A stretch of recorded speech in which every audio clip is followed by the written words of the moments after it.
আমি গতকালকে একটা ভিডিও পোস্ট করেছিলাম, সেখানে অনেকেই দেখেছি কমেন্টস করেছেন আপনার কি আত্মীয় হয় নাকি, আপনার কি বুবলি বা শাকিব খান আপনার পছন্দের মানুষ কিনা। আসলে অ্যাকচুয়ালি পছন্দ অপছন্দ এটা সম্পূর্ণ যার যার ব্যক্তিগত ব্যাপার, কে কাকে পছন্দ করে না করে, আর এটা হচ্ছে মিডিয়া জগতের ব্যাপার।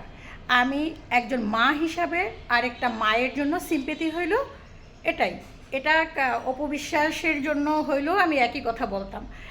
প্রত্যেকটা মায়ের জন্য হয়তো প্রত্যেকটা মায়ের এ ধরনের কথাই বলা উচিত, কারণ আমরা মা যারা সন্তান জন্ম দিছে তারা কখনো আরেকজন মাকে ছোট করে দেখতে পারি না এবং দেখা উচিত না।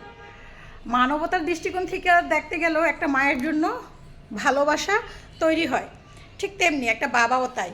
এখন কারো কিছু নিয়ে আমাদের কথা বলার রাইটস নাই তা না, কিন্তু আমি একজন মা হয়ে যদি আরেকটা মায়ের সম্পর্কে ভালো মন্তব্য করি, তখন ওই মাটা আল্লাহর কাছে আমি থাকবো, মানে ক্লিয়ার থাকবো যে না, আমি কখনো আরেকটা মাকে নিয়ে বাজে মন্তব্য করিনি।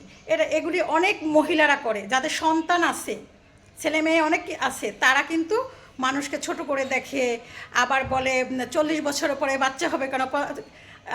শিল্পী সুফিয়া কিন্তু 50 বছরও মা হয়েছেন।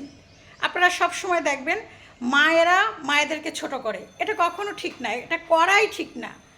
আমরা মায়েরা যদি মাদেরকে একটু সুন্দরভাবে দেখি, ভালো চোখে দেখি, তখন আরেকটা মায়ের ভিতরে কি হবে জানেন, মাতৃত্বের যে একটা টান বা ভালোবাসা সেটা আরও বেড়ে যাবে সন্তানের প্রতি।